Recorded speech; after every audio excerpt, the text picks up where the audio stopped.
berita hari ini. Ternyata Kopral Dono ada di sini. Betul.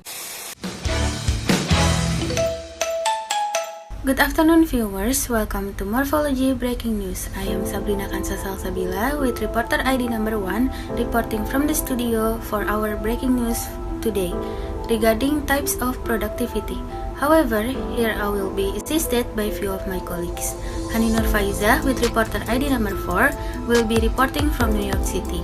Maysa Kamilia with reporter ID number 6 will be reporting from Melbourne, and last, Siti Zahratu Salma with reporter ID number 27 will be reporting from London. And now I will start the news by giving brief explanations about the definition of productivity.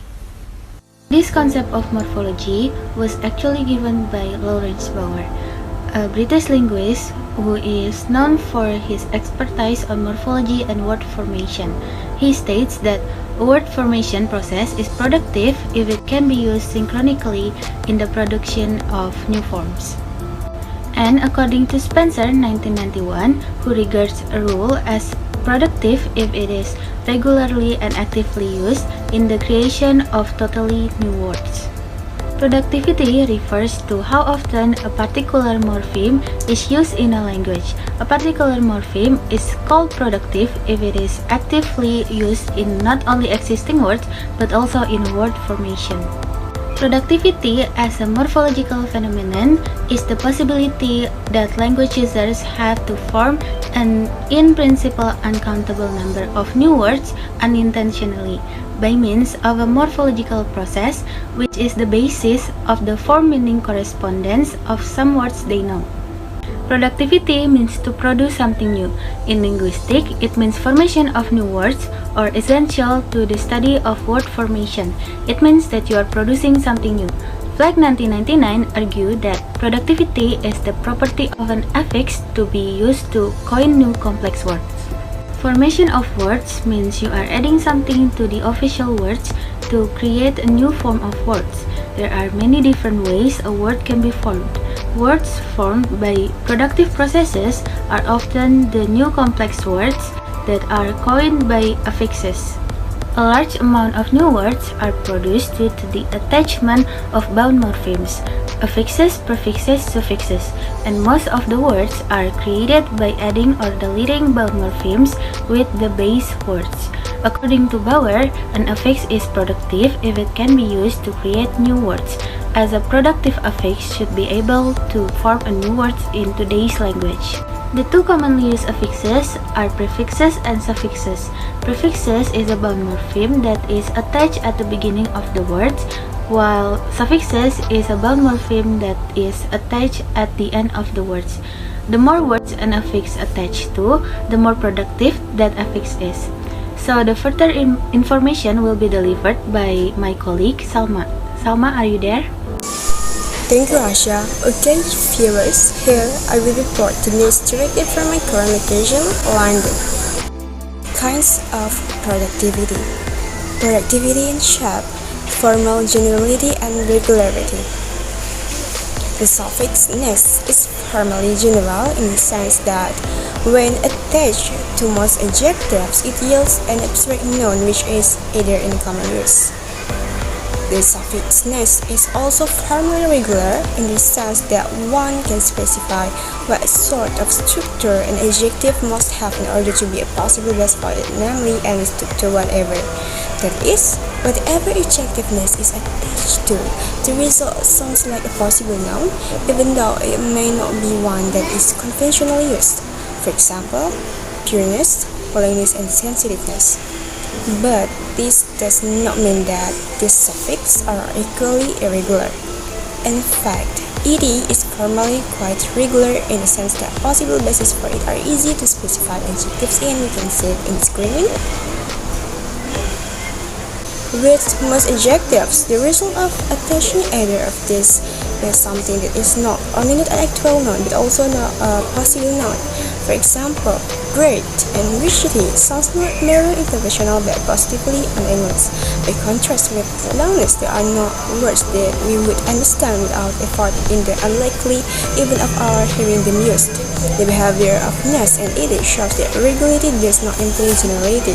Even in the cases where it is regular, it is by no means totally general. It is easy to think of adjectives which are formally granted suitable basis for a noun in it, but for which no such corresponding noun is in common use. Next is productivity in meaning semantic regularity. A derivational process is semantically regular if the contribution that it makes to the meaning of the listen's produced by it is uniform and consistent. An example is the verb formally. This is not only formally regular like ness but also semantically regular. The suffix ed provides handy illustration. Ed nouns are formally regular when derived from adjectives with a range of suffixes such as if, and are, and the nouns selectivity, locality, partiality, and polarity all exist. Selectivity has a technical meaning related to ready reception, not shared with selectiveness, which has only the expected non-technical meaning. The adjective local can mean confined to small areas, but locality means never confined to small areas, but always neighborhood. The noun's partiality can mean either incompleteness or favorable bias, just as partial can mean either incomplete or biased. However, the noun more often has the second meaning while the adjective more often has the first. And one can use the noun polarity in talking about electric current, but not in talking about the climate in Antarctica. Last is productivity in compounding. Productivity in compounding means that company has two meanings that used in particular contexts. For example, globetrotter means a person who likes to go around the world, not the person who studies about the globe. I think that's all the information that I can deliver. I return to the studio. Okay, thank you, Salma. I also want to ask about things regarding productivity to my other colleague, Hani. We are already connected with reporter Hani. Hani, how are things there? Yes, Asha, the situation here is very good, and I think I can deliver more news without a hitch. Well, viewers, there are some characteristics of productivity. First, the more form in a lexeme, the more productive it is. For the example, word pot, it can produce some new words such as potty, pottage, pother, and etc. Second, productivity is a matter of degree. It is not a dichotomy with some word formation processes being productive and others being unproductive. Probably, no process is so general that it affects, without exception, all the bases to which it could potentially apply. The reality is that some processes are relatively more general than others. Third, productivity is subject to the dimension of time. A process which is very general during one historical period may become less so at a subsequent period. Conversely, a new process entering a language may initially affect a tiny fraction of eligible inputs before eventually applying more widely. Fourth, morphology productivity has two concepts, availability and profitability. The former is a systematic concept, while the latter one is non-systematic. Fifth, the morphological productivity can be measured by considering the addition in the word category created by morphological productivity over time. And the last, dictionaries can be used in a number of ways to identify the productivity of a morphological process. For example, dictionaries which record new words only, such as the Oxford Dictionary of New Words, can be employed to investigate whether a word formation rule is still active. For other information, I will ask for help from my colleague, Maysa, who is now in Melbourne. I'm Faizzah reporting from New York City. Thank you. Alright, thank you, Hani. So, I just received information from a source person around here concerning about blocking. Did you guys know what is blocking in morphology? So, blocking is a morphological phenomenon in which a word cannot be used because it is blocked, or there is more precise another word to describe context. So, blocking is also known as the basic sources of what we call exceptions. Okay, to make it clearer, let's just take a look at some examples. Okay, next to the examples, we know that a very productive suffix as baker, singer, or laborer, those can add basically any verb, but there are some cases where you cannot add it. The first example is cutter is blocked by the existence of the lexical item knife. So people do not normally refer to the tool that they use to cut things as cutter from the verb cut, because there is already another word that gives the same meaning, that is knife.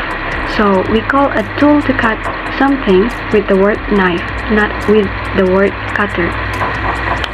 Okay, for the second examples, we have the day after today is blocked by the existence of the lexical item tomorrow. So instead of we say the day after tomorrow to refer the next day, we can just say it tomorrow. And then the next example, stealer is blocked by the existence of thief. We cannot call a person who steals something with stealer. Instead of that, we just call it a thief. The last example is studier is blocked by the existence of student. Did you call yourself a studier? Not right. You call yourself as student. It's not because the verb is study, you just call yourself studier. Instead of that, we call ourselves as a student. So we cannot form the word studier, stealer, the day after today, because there are some proper words that describe the same meaning, and we call the words studier, stealer, the day after today as a blocking. Okay, I'm going to tell you about 4 properties of blocking. The first one is does not prevent the use of these forms by speakers. So if you forget the word thief, you can use stealer in your speech, but stealer cannot become the part of the language. So blocking only prevents institutionalization of these forms. Second, blocking only applies as long as the 2 words are really synonymous. So it means that if you are using words in a metaphorical sense, it's okay to use. For example, when Shakespeare says the 10 stealer is meaning the 10 fingers, it's allowed. Third, blocking does not apply in synthetic compounds.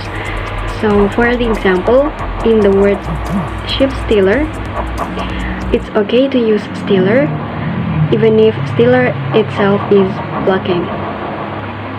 The last property is blocking does not always work.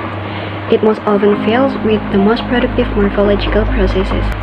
So productive with et or productive with ness is we can have both because ness is very productive, but productive with ness should be blocked, but it is not because productive with ness is too productive. So blocking with unproductive with ness is not work.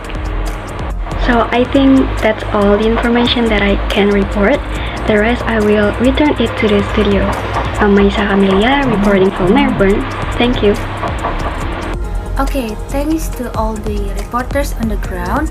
I would like to add some more information about the concept of blocking, which is due to a number of factors. The first factor is phonological factor. It is a generally accepted explanation that English speakers can form a verb with an inchoative meaning expressing the idea of starting from an adjective. However, according to Katamba, that process is limited by some phonological rules. Verbs with the meaning to begin X can be usually formed from adjectives by suffixing N to an adjectival base provided, which meets the following phonetic conditions. The base must be monosyllable and the base must end in stop or fricative, which may be optionally preceded by a nasal consonant or approximate. As for blocking li, adverbs in general can be usually formed from adjectives by suffixing li to an adjectival base. The li suffix tends to be avoided where an adjective ends in li. Next is morphological factor. The morphological properties of a base may prevent the application of morphological rules. Often, native morphemes behave differently from foreign morphemes.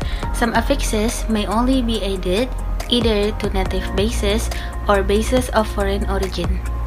According to the rule of velar softening, the letter K is usually spelled as the letter S when attached to words of Latin or French origin. For example, cynic to cynicism, skeptic to skepticism, fanatic to fanaticism, and critic to criticism.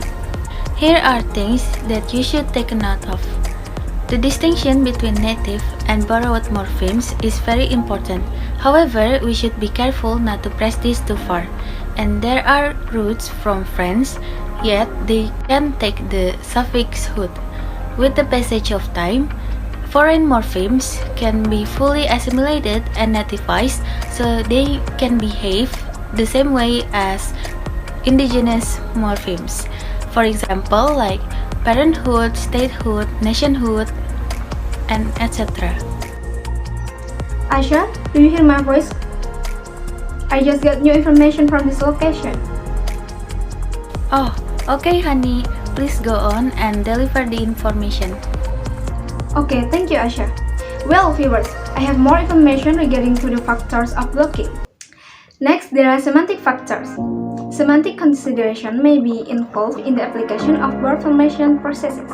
Semantic blocking is a phenomenon in which the existence of a word with particular meaning is blocked by derivational morphology. For example, forming compounds from adjective plus past participle is not always allowed. For example, the word short-sleeved and short-sighted are allowed, but words two-carried and three-housed are disallowed. If there are two adjectives with opposite meanings, one of which has a more positive meaning than the other, normally the negative prefix "an" attached to the positive adjective. If "an" is attached to the negative member of the pair, the resulting word is usually ill-formed. For example, the word unwell and unhappy are allowed, but the word unhated and unsaid are disallowed. And the last, aesthetic factors and the adoption of words. Word formation sometimes is inhibited by vague aesthetic factors. In principle, there are many well-formed words whose adoption has nevertheless been resisted. For example, stagflation is the form word stagnation plus inflation. That's all from me. I return to the studio. Okay, thank you, Hani. So these are the informations that can be reported today. And viewers, I will never get tired of reminding you to take care of yourself by wearing masks, washing your hands regularly, and keeping your distance when in a crowd. So that is it for today. I'm Khanza Salsabila from the studio saying goodbye and thank you so much.